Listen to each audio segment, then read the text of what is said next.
everyone and welcome to HRCrest. I'm Kaushik here. Today I'm going to share some fundamentals about public speaking.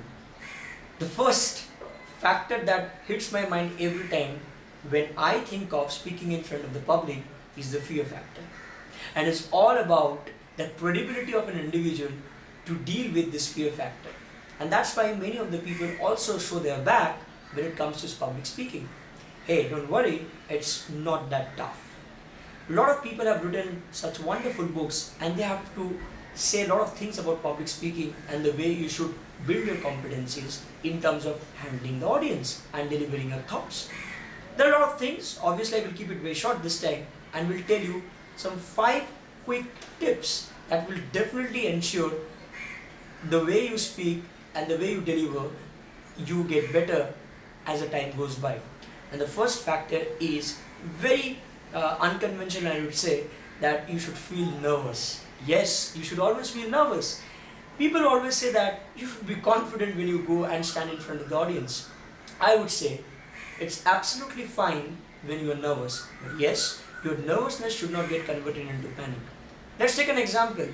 The world's greatest batsman, Sachin Tendulkar, when he is batting on 0, he would be looking everywhere so that he can sneak out a single.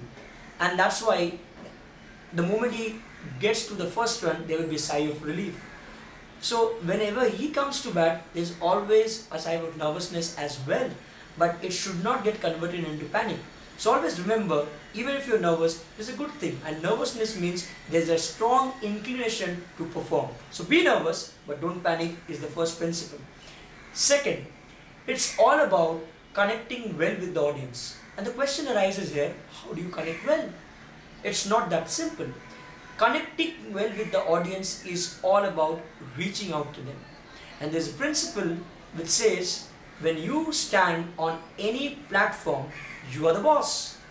No matter how legendary people also are sitting in front of you, you should act as if you are the Badshah or you are the king on the stage.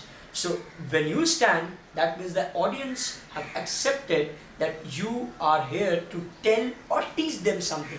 So anyways, you become the boss. So when you are the boss, how can you be nervous? So automatically you should start thinking, as I am going to be the expert out here, I should speak with that confidence, valor, and I should try to connect well.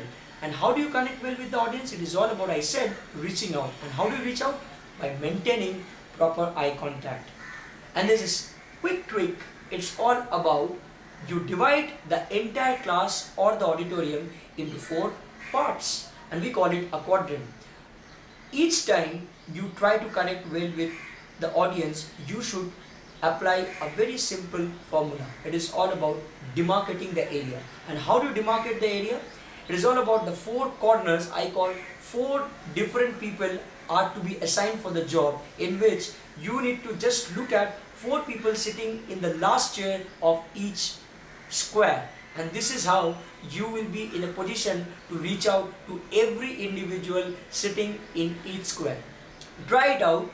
Whenever you speak or you try to speak next on any given platform, you try to ensure that you have divided the entire class into a square, or you have divided it into a quadrant, and try to focus on each square at the time of speaking. And this is how you will be able to reach out to every audience. Third, when you stand in front of people, it's not only about what you speak, it is also about how do you speak.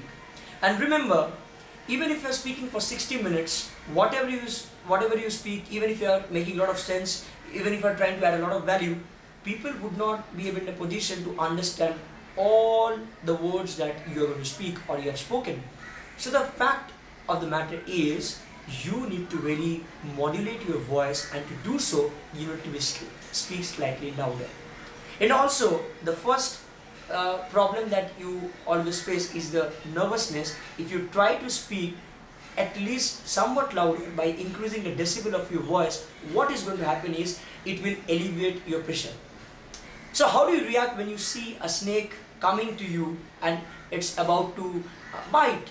you of course will scream. You would not say, hey, please go away, don't bite me. Rather, you will scream, hey, please help me out. Why do you do so? You do so because when you shout or scream, your tension, your fear, it starts alleviating. So the best principle is the moment you take the stage and there is nervousness, you are shivering, you start speaking at the top of your voice, and this will definitely help you in terms of combating your nervousness. One more principle that you should always follow if you really want to be a good public speaker is the way you ask questions to your audience. Now, it is not mandatory that your audience should answer you back. The questions are to be framed in form of statements. For example, India has been doing great over the years. This is a statement you have made. And the question could be, do you think India has been doing great over the years? Now, you can ask a question or a statement, but don't expect the answers from the audience every time.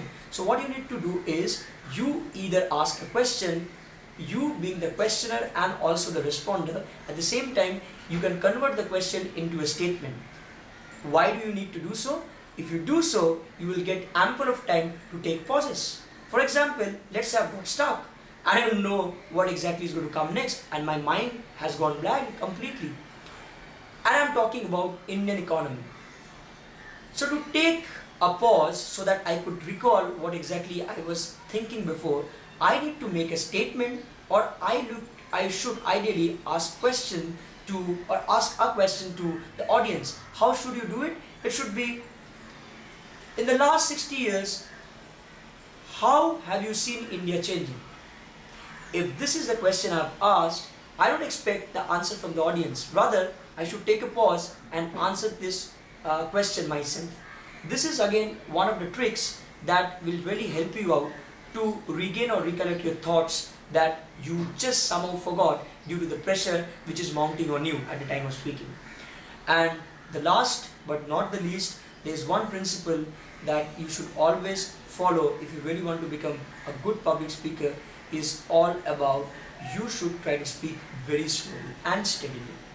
I've seen best of the speakers in the world, they don't try to speak fast. If you try to speak fast, that means you are going to get definitely mixed up with your thoughts. And let's not forget, whatever you speak, you're speaking for others. You're not speaking for your own self. So whenever you speak, you need to articulate your thoughts very precisely, and for that matter, you have to speak very slowly. See, I have also counted my pace when I was trying to speak this point as compared to what I spoke before. So these are some fundamentals you need to follow always if you really want to do well as a public speaker. And let's not forget, it is all about the ability of an individual to speak well. That is going to be the prerequisite any day.